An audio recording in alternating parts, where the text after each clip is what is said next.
प्यारे बच्चों नमस्कार। मैं कृष्णकांत त्रिपाठी अपने चैनल में आपका स्वागत करता हूं। आज हम लोग देखेंगे कक्षा 12 गणित का पेपर जो 2022 में हुआ था, क्योंकि बोर्ड परीक्षा की डेट आ गई है और आपका एग्ज़ाम 16 फरवरी से शुरू होगा और शायद पेपर गणित का 27 फरवरी को है। तो इससे आपको ओवरव्यू मिलेगा किस तरह के प्रश्न आते हैं और कैसे उनको सॉल्व करना है। तो ये देखते हैं, ये है पेपर पिछले साल का 324 FI वाला इसका पेपर है। आप देखते हैं, शुरू करते हैं पहला सवाल से। सभी खंड करने हैं। पहला सवाल हमारा है F such that R2R fx बराबर 3x द्वारा परिभाषित फलन। ये फलन का सवाल है, तो ये बताना है कि ये एकाकी आच्छादक किस तरह से ऑप्शन दिए गए हैं। तो क्या सवाल है आपका? एफ सच दैट R2R मतलब रियल नंबर से रियल नंबर में परिभाषित एक फलन fx बराबर 3x है। तो यदि ऐसे इसमें कैसे हल करते हैं? x1 x2 belongs to R इस प्रकार हैं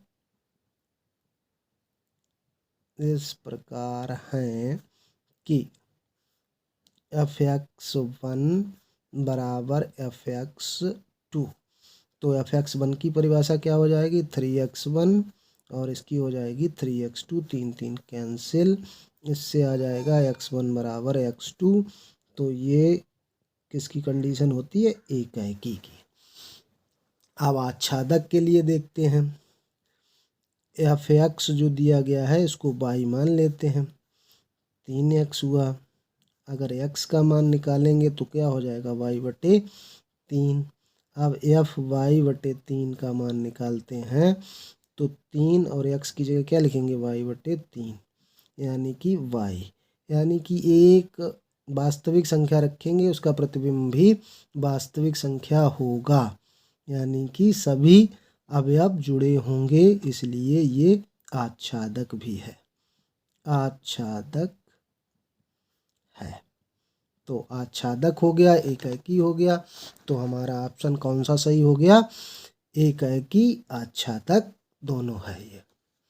अब दूसरा पार्ट देखिए।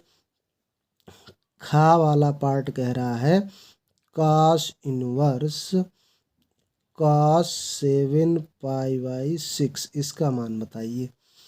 तो हमको क्या करना है? आपको मालूम होना चाहिए मुख्य मान क्या होते हैं इनके। cos का किसमें होता है? क्लोज्ड इंटरवल 0 to π के बीच, यानी 0 180 बीच आना चाहिए, तो ज़्यादा है।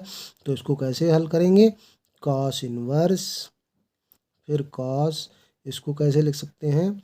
180 प्लस π/6,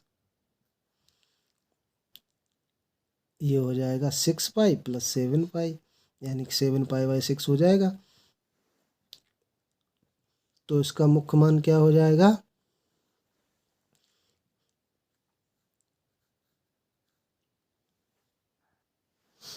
तो ये cos 180 प्लस थीटा क्या होता है? माइनस का होता है, माइनस का cos थीटा।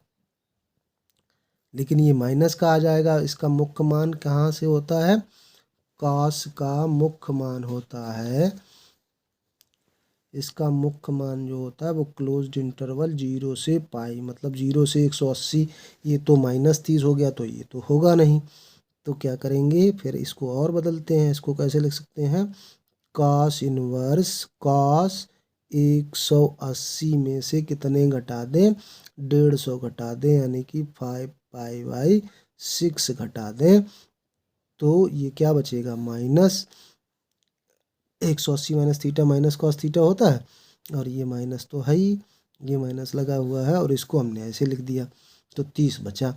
अब cos 180 माइनस थीटा हुआ आपका माइनस cos थीटा, तो cos इनवर्स और ये हो जाएगा cos π/6। ये माइनस पहले से है, माइनस और आ जाएगा तो प्लस। अब cos इनवर्स cos थीटा ये क्या होता है? थीटा। तो ये आंसर क्या आएगा? 5π/6 6। तो इसका ये ऑप्शन नंबर 2 सही है। अब देखते हैं गा क्वेश्चन क्या कह रहा है हमारा कि वक्र y बराबर 2x² प्लस 3 sin x के x बराबर 0 पर अविलंब की प्रवणता है। गा वाला हमारा प्रश्न ये है। तो हम क्या करते हैं ऐसे सवालों में प्रवणता निकालने के लिए dy/dx निकालते हैं। सबसे पहले अवकलन कर देंगे तो ये 2 पहले आएंगे, तो 4 और x की घात 1 कम हो जाएगी, 4x रह गया। 3 sin x का अवकलन क्या होता है cos x। ये तो हो गई किसकी, स्पर्शी की प्रवणता होती है। अब x बराबर 0 पर dy/dx निकाल लो, तो क्या हो जाएगी 4 × 0 प्लस 3 cos 0। अब 4 में 0 गुणा 0 और cos 0 का मान कितना होता है 1, तो ये आंसर हो गया 3। लेकिन ये प्रवणता का है कि है स्पर्शी की। अविलंब की प्रवणता क्या होती है, अविलंब की प्रवणता हमेशा याद रखना स्पर्शी की उल्टी और माइनस की। अविलंब की प्रवणता होती है -1/dy/dx, तो -1/3 हो जाएगी ये।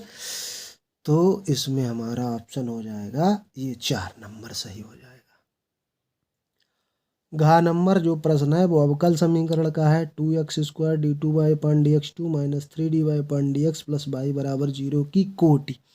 कोटि कितनी है, कोटि मतलब होता है कि उस अवकल समीकरण में सबसे बड़ा अवकलज कौन सा है, कितनी बार अवकलन सबसे ज़्यादा किया गया, 2 बार अवकलन किया गया है, तो इसकी कोटि कितनी हो गई, कोटि हो गई इसकी 2। अगर इसमें घात पूछता तो सबसे बड़े अवकलज की घात, इसकी घात अगर कुछ लगी होती तो वही हो जाती, यहाँ कुछ घात लगी नहीं है तो एक घात है तो 1 हो जाएगा। तो इसमें कौन सा ऑप्शन सही हो जाएगा, इसमें ये ऑप्शन सही हो जाएगा। कोट कितनी है 2, पहला हो गया इसका। इसका आखिरी पार्ट है 1 to 3 dx/1 + x²। ये निश्चित समाकलन का सवाल है। तो ये काहे का समाकलन होता है ये आपको पता होगा, ये किसका होता है tan इनवर्स। समाकलन हो गया tan इनवर्स x का। आप लोअर लिमिट और अपर लिमिट कैसे लगाते हैं, सबसे पहले upper limit minus lower limit ये कर देते हैं। तो tan इनवर्स √3 कितने का मान होता है π/3 का, 60 डिग्री का, और 1 कितने का होता है 45 डिग्री का। तो 4π - 3π कितना हो जाएगा पाई और अपान 12, तो ये आंसर हो गया π/12। तो इसका कौन सा ऑप्शन सही है, ये चौथा वाला ऑप्शन सही है। तो ये पहले प्रश्न के सारे सवाल हो गए आपके। अब यही इंग्लिश में दिया हुआ है इसीलिए ये इतने बड़ा हो जाता है पेपर। अब दूसरा प्रश्न, ये भी 1-1 नंबर के होते हैं, इसमें भी सभी खंडों को हल करना होता है। इसमें भी 5 खंड आपको मिलेंगे। पहला सवाल है जांच कीजिए कि फलन f(x) बराबर 5x - 3 x बराबर 0 पर संतत है।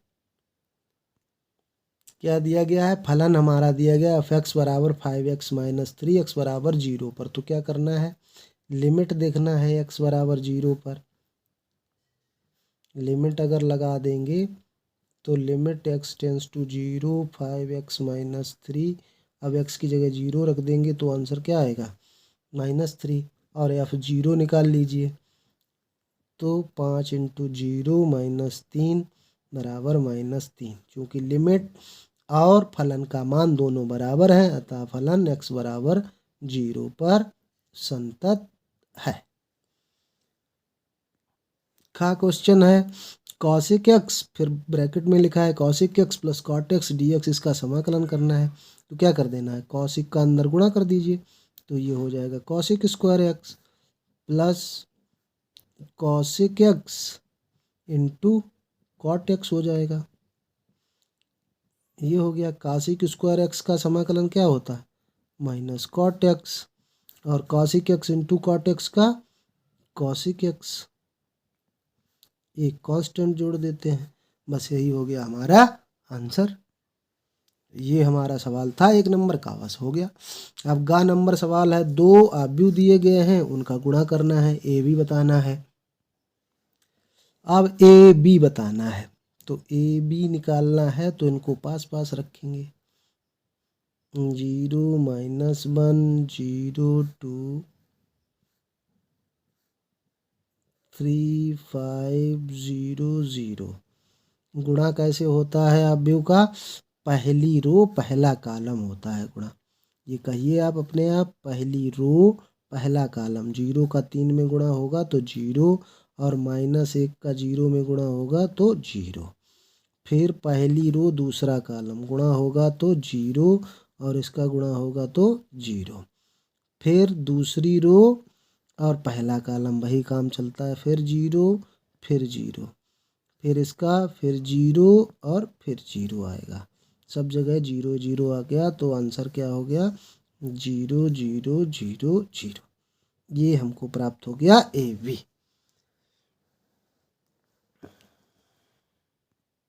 इसका चौथा पार्ट प्रायिकता से है। पीई और पीएफ दो प्रायिकताएं दी हैं, पी इंटरसेक्शन एफ दिया है, तो पीई अपान एफ पूछा गया। तो इसका फार्मूला क्या होता है? इनका इंटरसेक्शन लिख दीजिए, अपान में जो नीचे है उसकी प्रायिकता लिख दीजिए। तो इंटरसेक्शन 0.2 दिया गया है और पीएफ 0.3 दिया गया है, पॉइंट हटा दीजिए, तो 2/3 ये हो गया आपका आंसर। दूसरा प्रश्न का आखिरी पार्ट प्रतिलोम त्रिकोणमिति फलन से है। tan inverse 1 plus cos inverse -1/2 plus sin inverse -1/2 का मान ज्ञात कीजिए। तो क्या tan इनवर्स 1, tan कितने का मान 1 होता है? 45 का, π/4 हो गया। cos इनवर्स -1/2, तो cos 180 माइनस थीटा, पहले माइनस होता है, तो क्या करेंगे? cos इनवर्स कितने का मान होता है? 120 का।